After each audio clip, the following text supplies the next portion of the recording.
नमस्कार बच्चों, आप सभी का स्वागत है हमारे ऑनलाइन प्लेटफॉर्म नवोदय क्लासेस 2020 पर, जहां पर आपको जवाहर नवोदय विद्यालय संबंधित ऑनलाइन कोचिंग दी जाती है और पूरी डिटेल के साथ आपको वीडियो अच्छे तरीके से समझाया जाता है, अच्छा नोट्स दिया जाता है, उसके साथ प्रैक्टिस भी करवाई जाती है। तो आप अगर हमारे चैनल पर नए हो तो ज़रूर हमारे साथ जुड़ जाएं और चैनल को सब्सक्राइब करें। और जो डिस्क्रिप्शन में आपको सोशल मीडिया अकाउंट्स के लिंक मिल जाएंगे, टेलीग्राम में चैनल का लिंक मिल जाएगा और व्हाट्सएप ग्रुप का मिल जाएगा। मैंने यहाँ पर दोनों पर आपको स्टडी मटेरियल मिल जाएगा, तो आप यहाँ पर ज़रूर जुड़ जाएं ताकि आपको कोई भी दिक्कत ना हो स्टडी मटेरियल संबंधित। ठीक है, आपको एक और सूचना भी दे दूं कि पिछला साल हमने कोचिंग पिछले साल ही शुरू की थी और उस साल में 10 बच्चों का सिलेक्शन हो गया, तो ये खुशी है। और जो रिजल्ट है वो अच्छा रहा, इस बार थोड़ा सा कम रहा लेकिन बहुत ठीक है, अच्छा ही है। इस बार हम और कोशिश करेंगे कि ज़्यादा से ज़्यादा बच्चों का सिलेक्शन हो। हम हमारी ओर से पूरी कोशिश करेंगे, लेकिन एक बार फिर से बता देता हूँ, आपका सिलेक्शन सिर्फ आपके हाथ में है।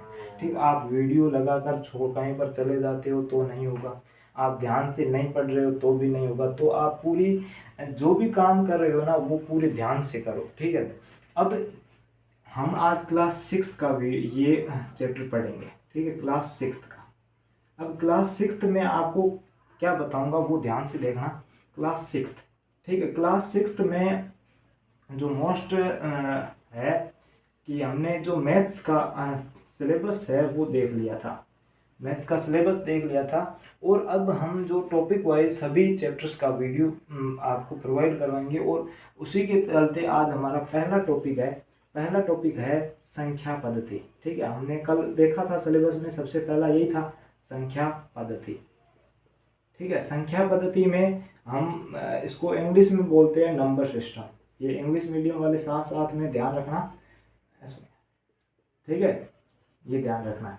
अब संख्या पद्धति में क्या होता है क्या नहीं होता है, इसमें पूरी डिटेल के साथ मैं आपको बता दूंगा कि क्वेश्चन भी कहाँ से बनेंगे।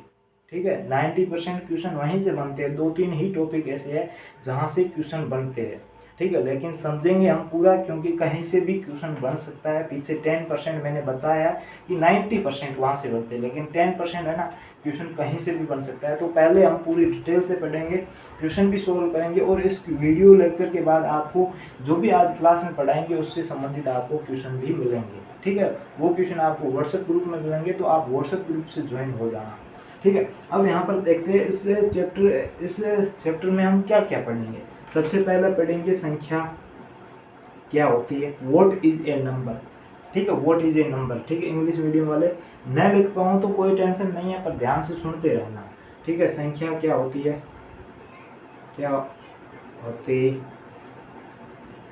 संख्या क्या होती है। ठीक है, और संख्याओं के प्रकार, व्हाट इज ए नंबर पहला है। फिर दूसरा टाइप्स ऑफ नंबर, संख्याओं के प्रकार, टाइप्स ऑफ नंबर, प्रकार। उसके बाद स्थानीय मान और जातीय भाज्यता के नियम पढ़ेंगे, भाज्यता के नियम, रूल्स ऑफ डिविजिबिलिटी, इसको ध्यान से सुन लेना, रूल्स ऑफ डिविजिबिलिटी। ठीक है, भाज्यता के नियम, रूल्स ऑफ डिविजिबिलिटी। उसके बाद स्थानीय मान और जातीय मान, स्थानीय मान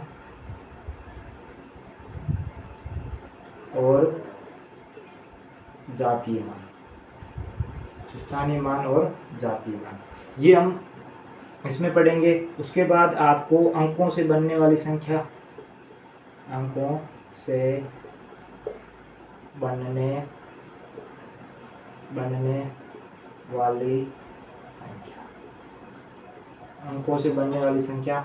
ठीक है, इसमें अंकों से बनने वाली संख्याएं कौन सी होती है, सबसे बड़ी से बड़ी संख्या, सबसे छोटी से छोटी, यानी कि ग्रेटेस्ट नंबर और लोवेस्ट नंबर। ठीक है, और उसके बाद आपको पढ़ेंगे हम रोमन संख्या वाले।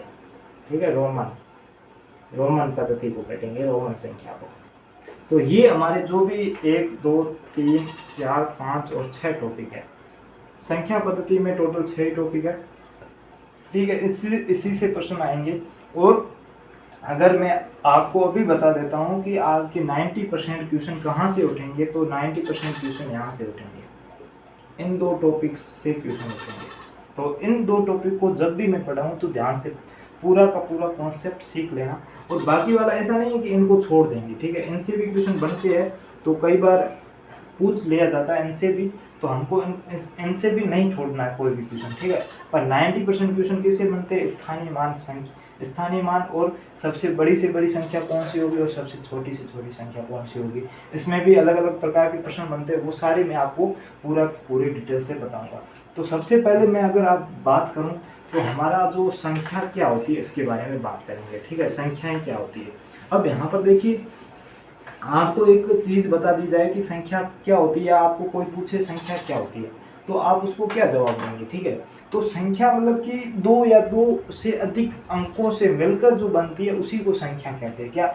2 या 2 से अधिक, 2 या अधिक, 2 या 2 से अधिक मिलकर जो अंक, 2 या 2 से अधिक अंकों से मिलकर बनी संख्या, ठीक है। 2 या 2 से जो अधिक अंकों को एक साथ जोड़ दें तो उनसे जो बनती है वो हमारी संख्या कहलाती है। अब यहाँ पर आपको बताऊं कि ये 10 ये हमारी संख्या है, ठीक है। अब ये अंक कौन कौन से होते हैं सर, ये भी बताइए। तो यहाँ पर देखो, टोटल अंक कितने होते हैं? टोटल 10 अंक होते हैं। कितने अंक होते हैं? टोटल 10 अंक होते हैं। कौन कौन से होते हैं? तो 0 होता है, 1 होता है, 2 होता है, 3 होता है, 4 होता है, 5 होता है, 6 होता है, 7 होता है, 8 होता है, 9 होता है, ठीक है। ये 10 हमारे टोटल अंक है। आपको मैं गारंटी के साथ बता दूं कि इन अंकों के अलावा आप संख्या बना ही नहीं सकते, यानी संख्या जो भी बनेगी इन्हीं अंकों से बनेगी। कितनी भी बड़ी संख्या बना लो, कोई सी भी संख्या बना लो, इन अंकों का प्रयोग तो करना ही पड़ेगा। यानी कि 2 या 2 से अधिक अंकों को हम मिलाएंगे, यानी कि कम से कम 2 या 2 से अधिक अंकों को मिलाएंगे तो हमारी संख्या बन जाएगी। तो यहाँ पर अगर हम 1 और 3 को मिलाते तो 13, 13, और मतलब इसको ऐसे भी लिख सकते हैं, 3 और 1 को मिलाएं तो 31, यानी कि अंकों को मिलाने पर क्या होगी? हमारी संख्या बन जाएगी। तो आपका पहला टॉपिक था, यानी कि संख्या क्या होती है और ये क्या होती है, आपको पूरी तरह से समझ में आ गया। यानी संख्या 2 या 2 से अधिक अंकों से मिलकर बनने वाली जो होती है वो संख्या कहलाती है। अंक कौन कौन से है? 0, 1, 2, 3, 4, 5, 6, 7, 8, ये हमारे अंक है, ठीक है। आपको समझ में आ गया होगा, ठीक है। टोटल अंक कितने होते हैं? 10 अंक होते हैं। अब यहाँ पर ये पहला टॉपिक तो आपको समझ में आ गया होगा। इंग्लिश मीडियम वाले नंबर्स आपको पता चल गए होंगे, ठीक है। नंबर्स क्या होते हैं? तो यहाँ पर नंबर्स 2 और मोर डिजिट, अंक को बोलते हैं डिजिट, ठीक है। 2 या 2 से अधिक जब डिजिट एक साथ मिल जाते हैं, कंबाइनेशन हो जाता है उनका, तो वो नंबर्स बन जाता है, ठीक है। क्या बनता है? नंबर्स। ये 10 हो गया, 13, 31, ठीक है। तो ये नंबर्स हो गया, आपको कोई प्रॉब्लम नहीं होगी, ठीक है। अंक को डिजिट बोलते हैं, ठीक है। बस थोड़ा सा शब्दों का खेल है और कुछ ज़्यादा नहीं है। ये डिजिट है, सारे के सारे 10 डिजिट होते हैं, ठीक है। अब नेक्स्ट की ओर बढ़ते हैं। अगला टॉपिक हमारा इसमें कौन सा था? संख्याओं के प्रकार, टाइप्स ऑफ, यहां पर देख लेते हैं संख्याओं के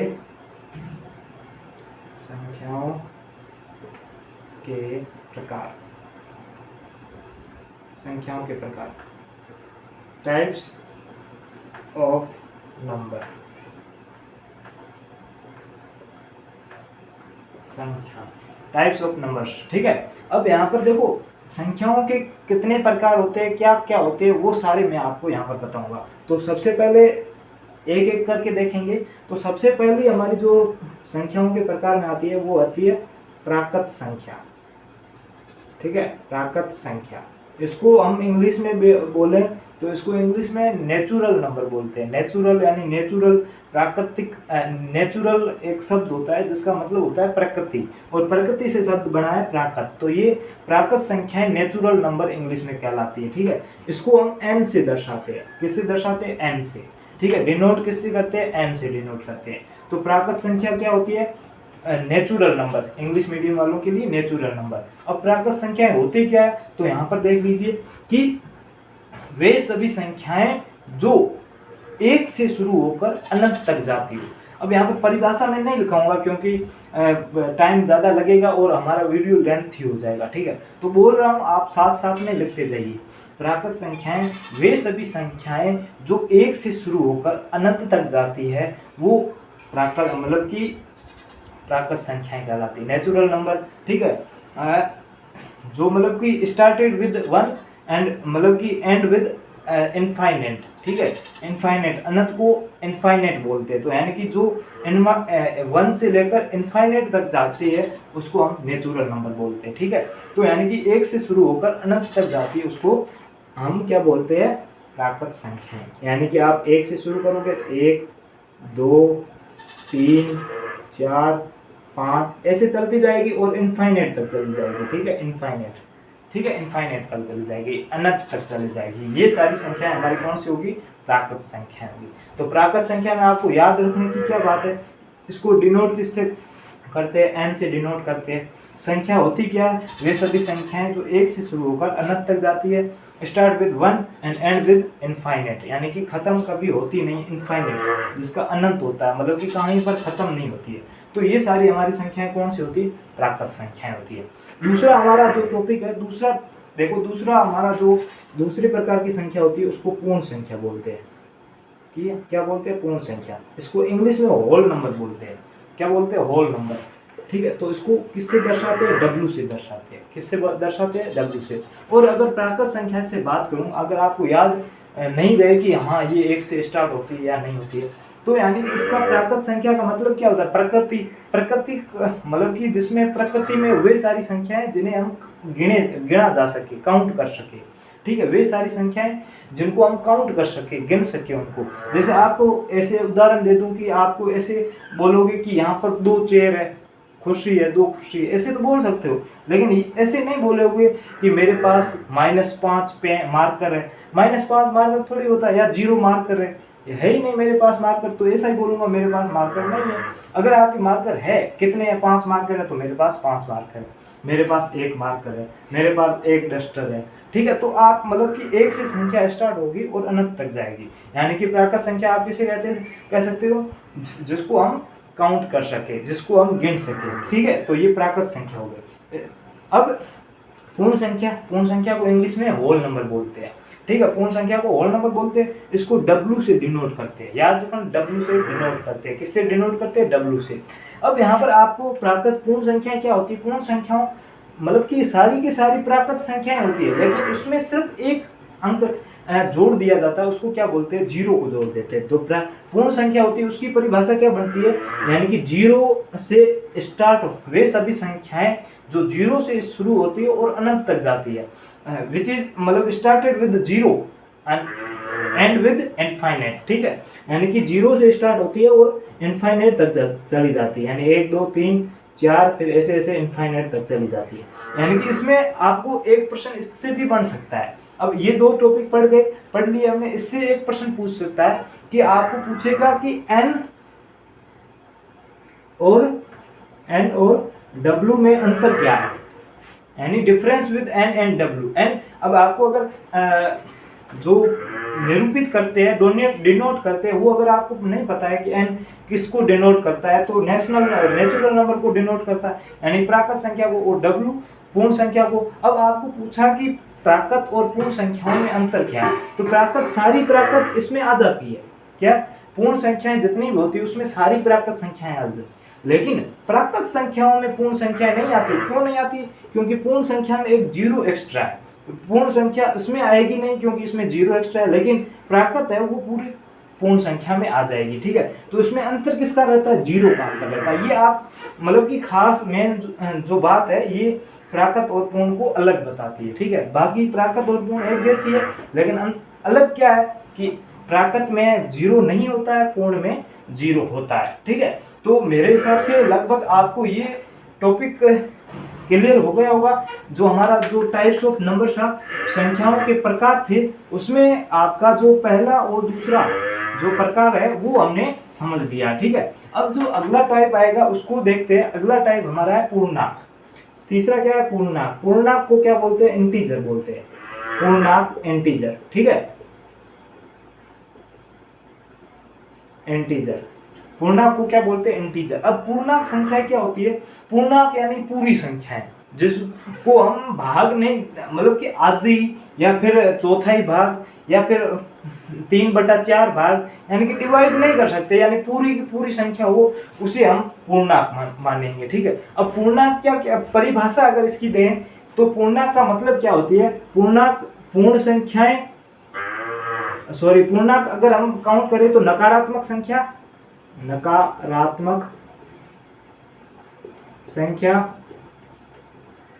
प्लस पूर्ण संख्या, नकारात्मक संख्या प्लस पूर्ण संख्या। अब आपने पूर्ण संख्या तो पढ़ लिया है पिछले में, तो आपको पूर्ण संख्या के बारे में डिटेल जानकारी होगी, लेकिन आपने नकारात्मक संख्या नहीं पढ़ता। अब यहाँ पर देखो इंटीजर में क्या होता है, एक होल नंबर और एक नेगेटिव नंबर। अब नेगेटिव नंबर आपने ज्यादातर बच्चों ने सुना होगा, तो नेगेटिव क्या होती है? सारी माइनस की जितनी भी संख्या होती है, -5, -4, ठीक है, -3, -2, ये सारी नेगेटिव संख्याएं आती है। -55, -20, तो नेगेटिव संख्या जितनी भी नेगेटिव संख्याएं वो और जितनी भी होल संख्याएं हैं, होल नंबर्स है, वो सारी पूर्णांक में आती है। किस में आती है? इंटीजर्स नंबर में आती है। तो इसकी परिभाषाएं क्या आप क्या दोगे कि सभी नकारात्मक संख्याओं और पूर्ण संख्याओं का योग हमारा इंटीजर या पूर्णांक कहलाता है। और फिर भी मैं आपको परिभाषा क्यों बता रहा हूं, ताकि आप जब भी इंटीजर्स नाम देखोगे तो आपका दिमाग में एक चीज आनी चाहिए कि हाँ ये संख्याएं होती है। परीक्षा में आपको परिभाषा नहीं पूछेगा, ठीक है, आपको बस सरल तरीके से याद कैसे रख पाए उसी के अनुरूप मैं परिभाषा आपको बता रहा हूँ। ठीक है, ये नकारात्मक संख्याएं और पूर्ण संख्याएं। अब यहाँ पर देखो नकारात्मक भी पूरी होनी चाहिए, यानी कि आपकी इनफाइनाइट, नकारात्मक भी इनफाइनाइट से शुरू होती है। ठीक है, यानी कि सारी इनफाइनाइट नंबर, यानी कि ऐसे चलता आएगा -5, फिर -4, फिर -3, -2, -1, फिर 0। अब पूर्ण संख्या आ गई, यानी होल नंबर आ गया तो 0 तो आएगा। 0 पूर्ण संख्या में 0 आता था, तो 1, 0, 1, 2, 3, ऐसे ऐसे मतलब इनफाइनाइट तक चला जाता है। यानी पूर्णांक संख्याओं में पूरी संख्याएं आ जाती है, होल नंबर, यानी कि पूरा का पूरा सब आ जाता है, नेगेटिव भी आ जाता है और आपका पूर्ण संख्या 0 भी आ जाता है, प्राकृत संख्याएं भी आ जाती है। तो ये सारी संख्याएं कौन सी होगी? पूर्णांक संख्या हो गई। अब आपको ये एक प्रश्न पूछ सकता है, देखो मैंने पहले क्या बताया था कि प्राकृत संख्याएं पूर्ण संख्याओं में आती है, क्योंकि प्राकृत जितनी भी है वो सारी पूर्ण होती है, लेकिन पूर्ण होती है वो प्राकृत नहीं होती है। लेकिन आपको पूर्णांक की दे तो पूर्णांक में सारी प्राकृत संख्याएं भी आती है, सारी पूर्ण संख्याएं भी आती है और सारी ऋणात्मक संख्याएं भी आती है। ठीक है, तो ये हमारी पूर्णांक हो गया, इंटीजर नंबर। आपको कोई कंफ्यूजन नहीं होगा, इससे संबंधित जो भी जिस प्रकार के क्वेश्चन बनेंगे वो मैं बता दूंगा। ठीक है, तो ये हमारा इंटीजर भी समाप्त हो गया। अब कुछ अलग संख्याएं हैं, उनको भी हम देख लेते हैं। तो उसमें अगर देखें तो अगले संख्या है वो है आपका सम संख्या। क्या है? सम संख्या। सम संख्या को इवन नंबर बोलते हैं। क्या बोलते हैं? Even number. इंग्लिश मीडियम वाले कंफ्यूज मत, ज़्यादा परेशान ना हो, सब कुछ बताऊंगा। ठीक है, इवन नंबर। ठीक है, इवन नंबर किसको बोलते हैं? सम संख्याएं किसको बोलते हैं? अब सम संख्याएं में आपको एक मतलब कि आसान परिभाषा बताऊं तो वे सभी संख्याएं जिनमें 2 का पूरा भाग चला जाए। अब ये याद रख सकते हो, जिसमें 2 का पूरा भाग चला जाए, 2 का पूरा भाग चला जाए। ठीक है, 2 का पूरा भाग चला जाए। या इसको भी सरल बनानी है कि हमें कैसे पता चलेगा कि 2 का भाग गया या नहीं गया, तो 2 की जो भाजिकता का नियम है उसी को अप्लाई कर दो। वो तो मैं आगे बताऊंगा, लेकिन यहाँ पर परिभाषा में तो बताऊंगा कि वे सभी संख्याएं जिनका इकाई का अंक कौन सा होगा? 0, 2, 4, 6, 8। यानी कि जो यूनिट प्लेस होता है, यानी कि जो नंबर्स होते हैं उनका यूनिट प्लेस होता है, वो 0 होना चाहिए, 2 होना चाहिए, 4 होना चाहिए, 6 होना चाहिए, 8 होना चाहिए। ये सारा मतलब कि यूनिट प्लेस में आता है। तो ये हमारे मतलब कि ये सारी संख्याएं कौन सी होगी? इवन नंबर होगी, सम संख्या होगी। अब ये एग्जांपल मैं बताता हूँ। अब यूनिट प्लेस कौन सा होता है ये भी आप सीख लो। एक संख्या है 12,357, ठीक है, 12,355। ठीक है, इसमें जो पीछे का अंक है, जो लास्ट वाला डिजिट है, वो हमारा यूनिट प्लेस होगा। उसको क्या बोलेंगे? Unit place, unit place. ठीक है, तो जो लास्ट वाला डिजिट है वो यूनिट प्लेस होता है। तो अब ये 7 है, ये तो इसमें नहीं आ रहा है, यानी कि ये जो संख्या है ये हमारी सम संख्या नहीं है, इवन नंबर नहीं है। तो हमारी एक और एग्जांपल ले लेते हैं, 356 का ले लेते हैं, 56 का ले लेते हैं। तो पीछे यूनिट प्लेस है वो क्या है? 6 है, 6 ये आ रहा है। यानी कि जो भी नंबर दिया हुआ है वो सम संख्या है या नहीं है, हमें कैसे पता चलेगा? तो उसका सिर्फ एक यूनिट प्लेस देखो, पीछे का अंक देखो, अगर वो 0 2 4 6 में आ जाता है तो वो सम संख्या है, इसमें से नहीं आता है तो वो विषम संख्या है। देखो अब विषम यहाँ पर आपकी क्लियर हो गई साथ साथ में, विषम संख्या। ठीक है, दोनों एक रिलेटेड है, एक दोनों के ऑपोजिट है।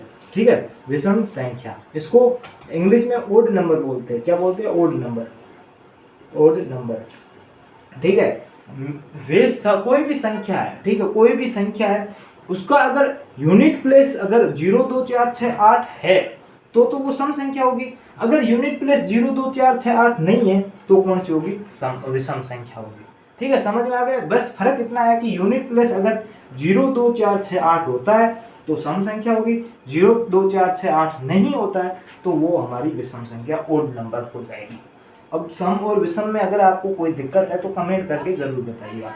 अभी तक जितना भी पढ़ा है उसमें किसी में भी दिक्कत है तो आप बता सकते हैं। ठीक है, सम और विषम संख्या आपको समझ में आ गई होगी मेरे हिसाब से। अब आगे बढ़ते हैं, अब अगले देखते हैं भाज्य और अभाज्य। ठीक है, यहाँ पर पहले अभाज्य को देखेंगे, उसके बाद भाज्य को देखेंगे। अभाज्य को हम प्राइम नंबर बोलते हैं। क्या बोलते हैं? Prime number. ठीक है, इंग्लिश मीडियम में प्राइम नंबर, अभाज्य संख्याएं प्राइम नंबर। अब अभाज्य संख्याएं कौन कौन सी होती है?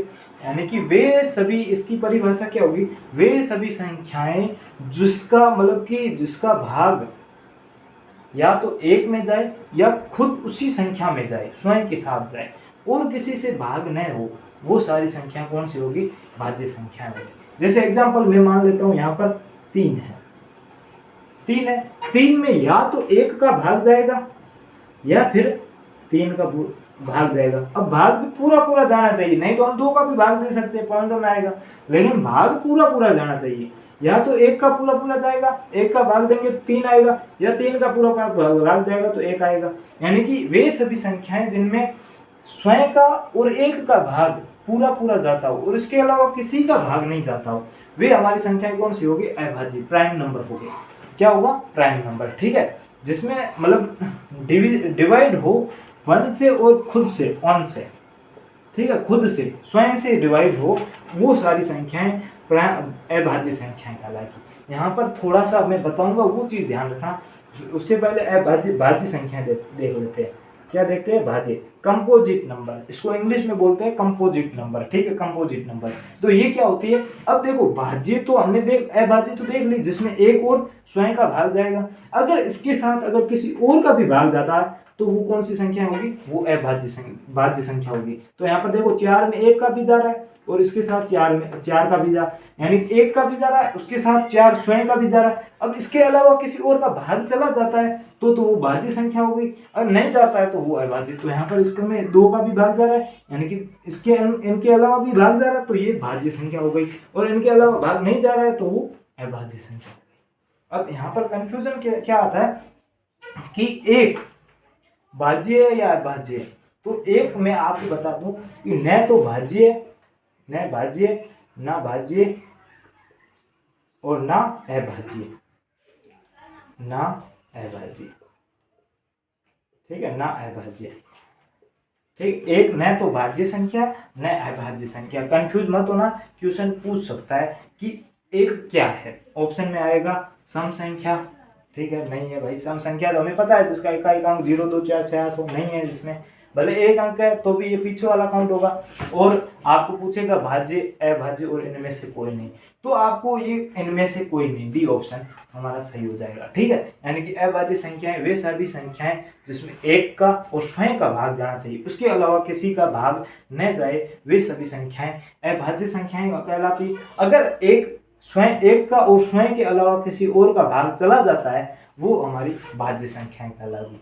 ठीक है, जैसे आपको पूछ लेगा 1 से 10 तक अभाज्य संख्या कितनी है, तो 1 से 10 हमारे पता है हमें, मैंने कह दिया एक तो है नहीं, अब 2 भी है, क्यों दो भी कंफ्यूजन करेगा, क्योंकि 2 काफी बच्चे भाज्य मान लेंगे, लेकिन भाज्य नहीं है, क्योंकि 2 में एक तो 1 का जा रहा है, एक 2 का भाग जा रहा है, इसका एक तो 1 का जा रहा है, एक 2 का, अब इसके अलावा 2 में किसका भाग जा रहा है, एक तो 1 का जा रहा है, एक स्वयं का जा रहा है, इसके अलावा किसी का जा नहीं रहा है, तो 2 क्या हो गई, 2 हमारी अभाज्य संख्या हो गई। तो पहली 2 अभाज्य, फिर उसके बाद 3 है अभाज्य, उसके बाद 5 अभाज्य, उसके बाद 7 है, उसके बाद सीधा 11 आती है, लेकिन वो 10 से ज्यादा हो जाती है। तो हमारी टोटल जो 1 से 10 तक अभाज्य संख्याएं हैं वो कितनी है, 1 2 3 4, यानी कि कितनी है, 4 अभाज्य संख्याएं।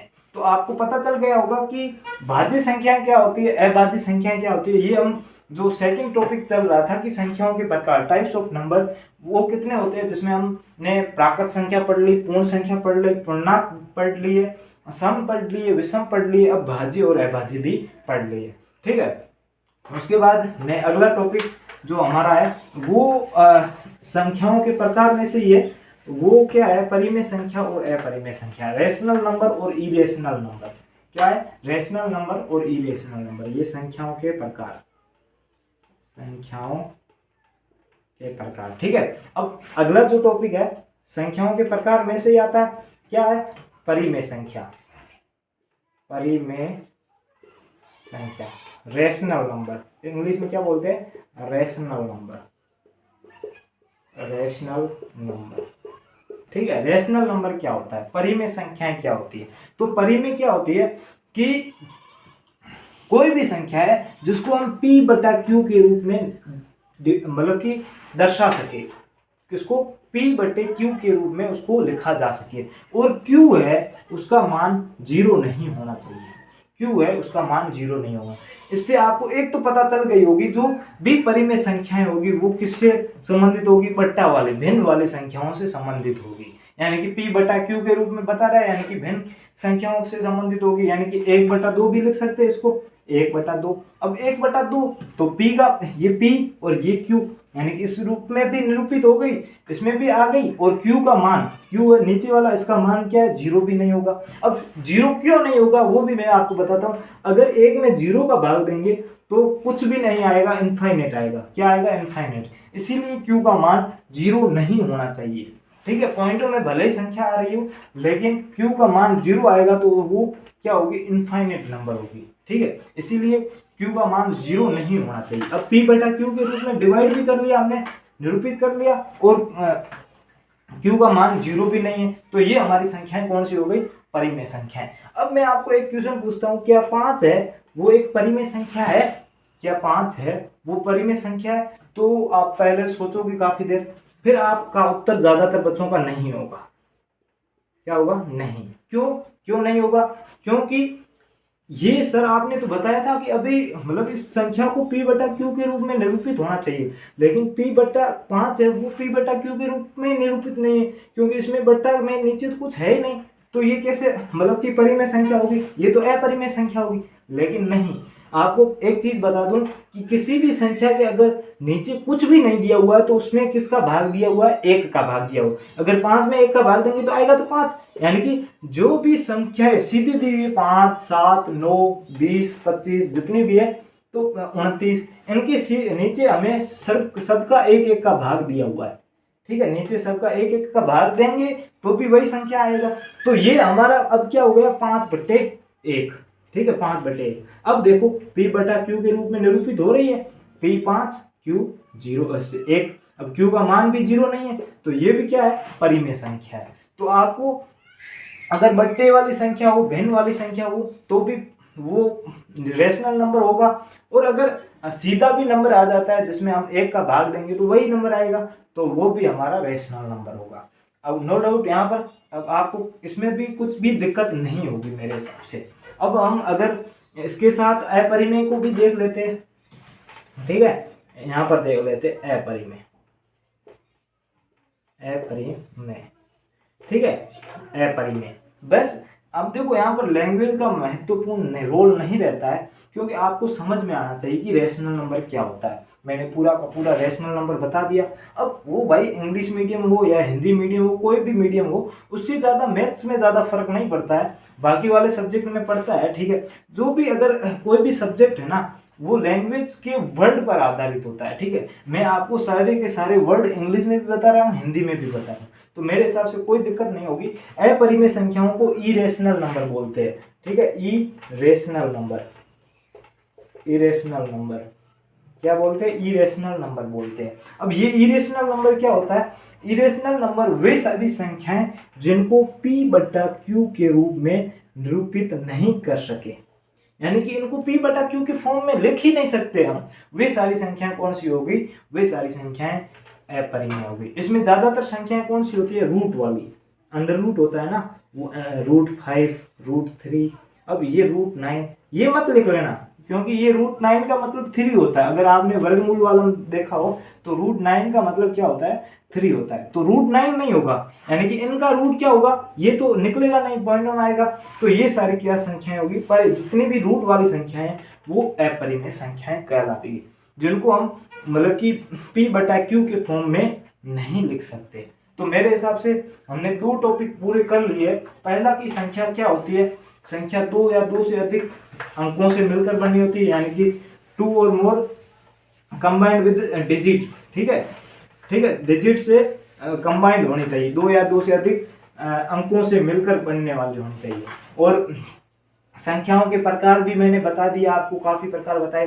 पहला प्राकृत संख्या नेचुरल नंबर, पूर्ण संख्या होल नंबर, ठीक है, पूर्णांक संख्या इंटीजर नंबर, उसके बाद सम संख्या इवन नंबर, विषम संख्या ओड नंबर, ठीक है, भाज्य संख्या कंपोजिट नंबर, अभाज्य संख्या प्राइम नंबर, उसके बाद रैशनल नंबर, परिमेय संख्या, इरेशनल नंबर और अपरिमेय संख्या, ठीक है। तो ये सारी संख्याएं कौन से में आती है?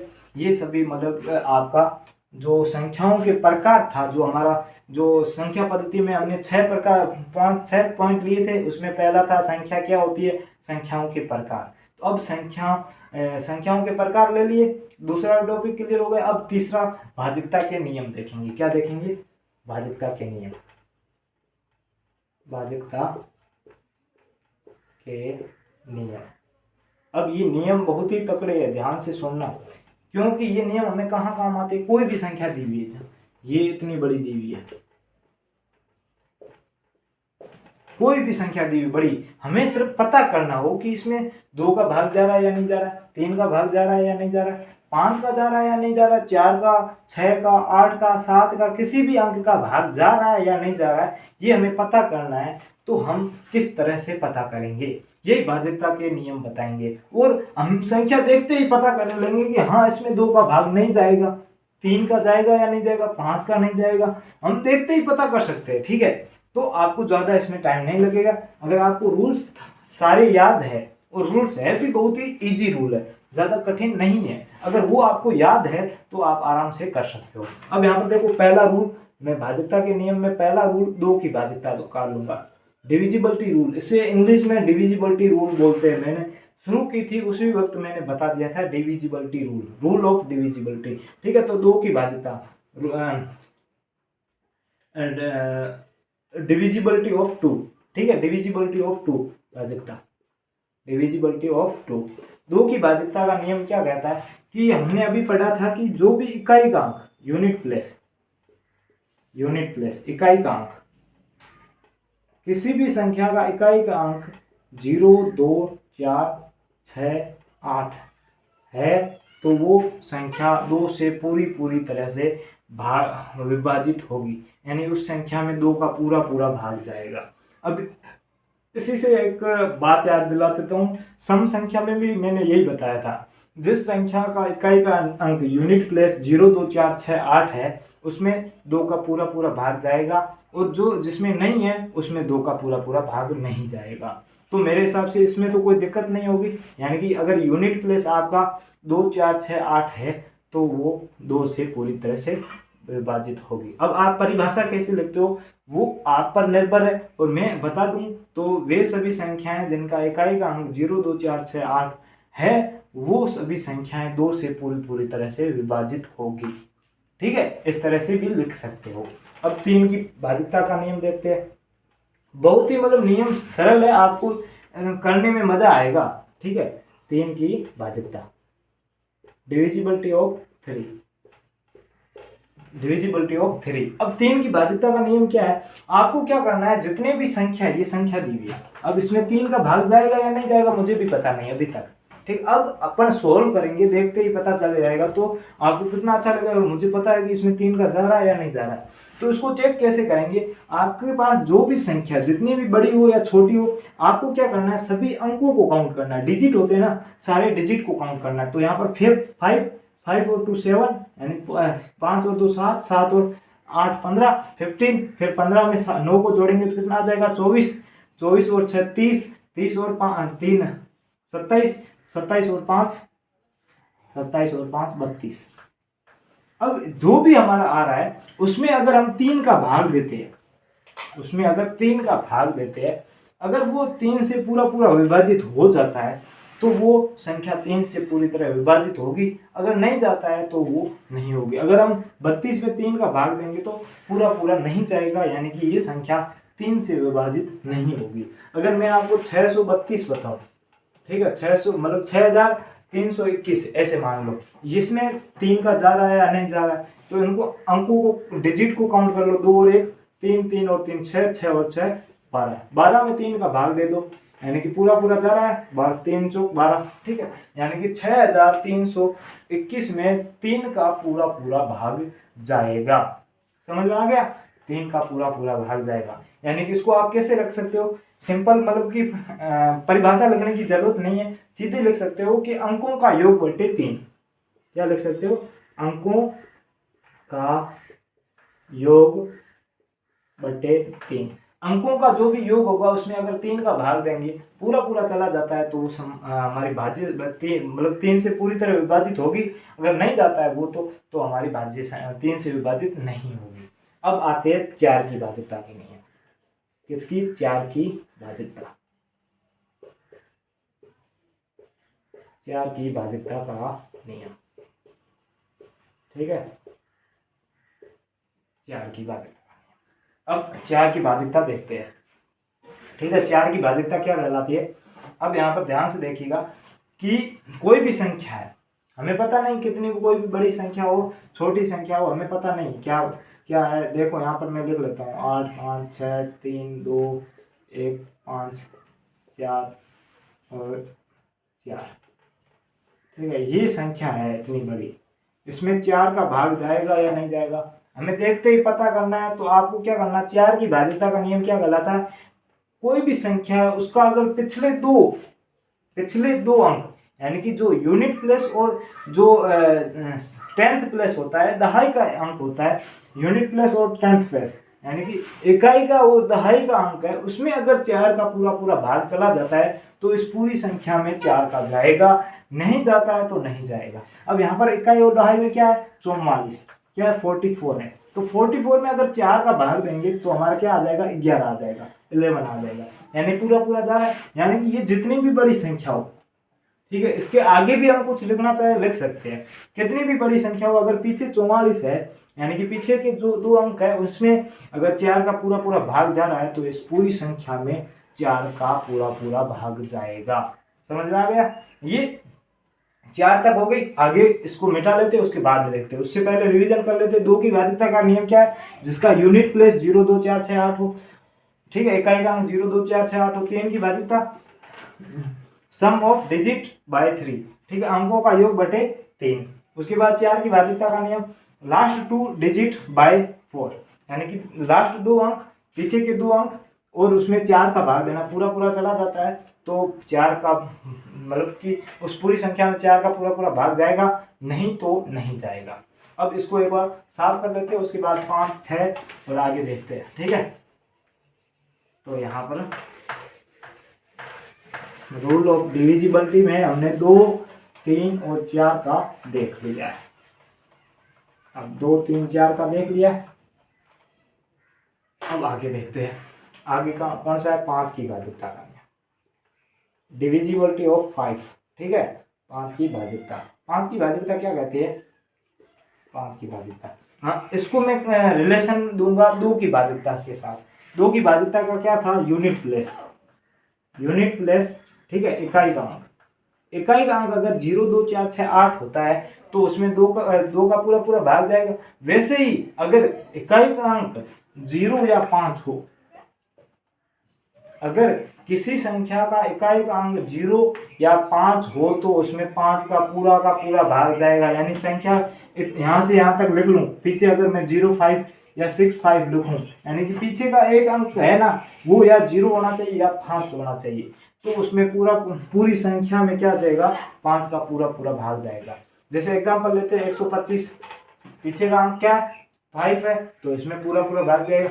इसमें पीछे एक जो 0 जोड़ देते हैं, पीछे का अंक क्या है, 0 है, यानी कि 5 का भाग 2 ले लेते हैं। अब पीछे का अंक क्या है, 2 है, यानी कि 0 और 5 नहीं है, तो इसमें 5 का भाग नहीं जाएगा। समझ आ गया? यानी कि पीछे का अंक देखना है। सारी लगभग भाज्यता का नियम है ना, इकाई का अंक पर फोकस करते हैं, इकाई दहाई के अंक पर, ठीक है। तो यहाँ पर क्लियर हो गया, यूनिट प्लेस अगर 0 और 5 है तो उसमें 5 का पूरा भाग जाएगा, नहीं तो नहीं जाएगा। अब 6 की भाज्यता देखते हैं। 6 की भाज्यता बहुत ही मतलब आसान है, कुछ भी नहीं करना है। 6 की भाज्यता तो बहुत ही सरल है।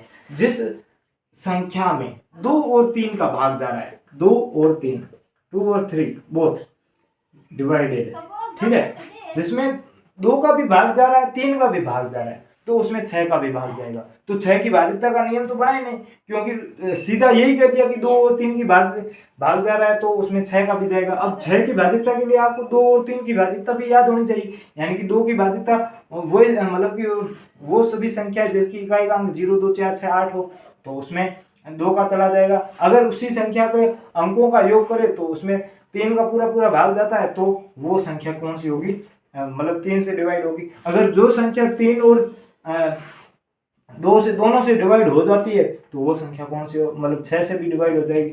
जैसे कि एक ले लेता हूं मैं कि 9, ठीक है, 5 9 4 2 ले लेता हूं, ठीक है, 942, ठीक है, ये संख्या सरल रहेगी, ठीक है, एग्जाम्पल के लिए बता रहा हूँ। बाकी आप कोई भी संख्या देखोगे तो देखते ही पता चल जाएगा। अब यहाँ पर पहले हमें पता करना है कि 2 के भाग जा रहा है या नहीं, तो पीछे वाला अंक देखा भाई, 2 का तो भाग जा रहा है, यहाँ पर 0 2 4 6 8 आ रहा है, उसमें से इकाई का अंक 0 2 आ रहा है, यानी कि इसमें 2 का तो भाग कन्फर्म जाएगा। अब 3 का भाग जा रहा है या नहीं जा रहा है, तो इनको जोड़ दिया तो 2 और 4 6 और 9 15, भाई कितना आ गया, 15 आ गया। अब 15 में 3 का भाग देते हैं, तो 3 का भाग देंगे तो 5 दिया 15, कितना आ रहा है, 5। अब यहाँ पर देखो 5 आ रहा है, 2 का भी जा रहा है, 3 का भी जा रहा है, तो उसमें 6 का भी जाएगा। इस संख्या में आप 6 का भाग भी देख लेना, उसमें 6 का पूरा भाग जाएगा। मैं नहीं ट्राई किया हूँ अभी तक कि इसमें जाएगा या नहीं जाएगा, लेकिन मुझे भाज्यता का नियम पता है, मुझे मतलब कि स्मार्ट तरीके से पढ़ना आता है। मुझे पता है कि इसमें अगर दोनों का भाग चला जाता है तो इसमें जाएगा ही जाएगा। अब कोई बच्चे क्या इसमें जाएगा या नहीं जाएगा, तो इसको क्लियर करेंगे, हाँ जा रहा है या नहीं जा रहा है, ठीक है। पहले आपको ये थोड़े से रूल्स है ना डिविजिबिलिटी के, ये कठिन लगेंगे, लेकिन धीरे धीरे आप अगर इनको कवर करेंगे, समझेंगे आसानी तरीके से, तो आपको कुछ भी नहीं लगेंगे। और मैं गारंटी लेता हूँ कि इस क्लास के बाद आपको ये रूल भूल नहीं पड़ने वाले, बस आपको देखते ही पता चल जाएगा कि हाँ इसमें 2 का जा रहा है, 3 का जा रहा है, तो 6 का भी जाएगा, ठीक है। 4 की भाज्यता का नियम है, पीछे के 2 अंक देख लिए, 4 का जा रहा है तो जाएगा। भाई पूरी संख्या में भाग क्यों देना 4 का, पीछे के 2 अंकों से काम चल रहा है तो पूरी संख्या का भाग क्यों दे हम, ठीक है। और 5 का पूरी संख्या के अंक में पीछे 0 या 5 है तो उसमें जा रहा है, तो पूरी संख्या में 5 का भाग क्यों दे हम, ठीक है। तो कुछ तरीकों से पढ़ना पड़ेगा। तो अब 6 की बात देख ली, अब 8 की भाज्यता देखेंगे। 7 की मैं इसलिए नहीं करवा रहा हूँ, 7 की है थोड़ी सी लेंथी है और आपके सिलेबस के अनुसार ये नहीं है, ठीक है। आप अगर कोई भी संख्या में 7 का भाग देना है ना, तो आप सीधा देखकर ही देख लेना, आपको आसान लगेगा। बाकी बताने में मेरी कोई दिक्कत नहीं है, पर मैं सोच रहा हूँ कि ये बताऊंगा तो ये सारी भाज्यताओं के नियम में भी आप कंफ्यूज हो जाओगे। तो इसमें इतना रोल नहीं है 7 का, तो हम सीधा 8 की भाज्यता का नियम करेंगे, ठीक है। 8 की भाज्यता, रूल ऑफ डिविजिबिलिटी ऑफ 8, ठीक है, 8 की भाज्यता। तो 8 की भाज्यता के लिए आपको 4 की भाज्यता याद करना पड़ेगा। 4 की भाज्यता की क्या थी कि कुछ भी हो, कोई भी संख्या हो, क्या हो, कोई भी संख्या हो, पीछे के दो अंक में 4 का भाग जाना चाहिए। पीछे के दो अंक में 4 का भाग जाना चाहिए। पीछे के दो अंकों में क्या हो, 4 का भाग जाना चाहिए। तो उस पूरी संख्या में 4 का पूरा पूरा भाग चला जाएगा। क्या होगा, 4 का पूरा पूरा भाग चला जाएगा। तो अब ये संख्या आ गई। अब इसमें हमें क्या करना है, 8 की पता करना है। तो 8 के लिए आपको क्या करना है, पीछे के 3 अंक देखने हैं। 4 में हमने कौन से दो अंक, इकाई और दहाई, यानी कि यूनिट प्लेस और टेंथ प्लेस। अब यहाँ पर 100 प्लेस भी हमें देखना पड़ेगा, ठीक है। इकाई, दहाई और सैकड़ा, पीछे के 3 डिजिट, यानी कि जो लास्ट में है, अंतिम में है, उसके पीछे के 3 अंक, उसमें हमें 8 का भाग देना है। जिसकी भाजकता का नियम पढ़ रहे ना, उसमें उसी अंक का भाग देंगे, ठीक है। 4 की पढ़ रहे हैं तो 4 का भाग दिया, अब 8 की पढ़ रहे हैं तो 8 का भाग देंगे, ठीक है। तो यहाँ पर देखो पीछे के 3 अंक 8, 3, 2, इसमें अगर हम 8 का पूरा भाग देते और पूरा पूरा चला जाता है तो इस पूरी संख्या में 8 का भाग जाएगा ही जाएगा। तो यहाँ पर देखो 8 एकम 8, फिर 3 में नहीं जा रहा है, भाग टूटता है, 0 आ जाता है, फिर 32 हो गया, तो 8 सौ के 32, यानी 104 पूरा पूरा जा रहा है, तो इसमें 8 का पूरा पूरा भाग जाएगा।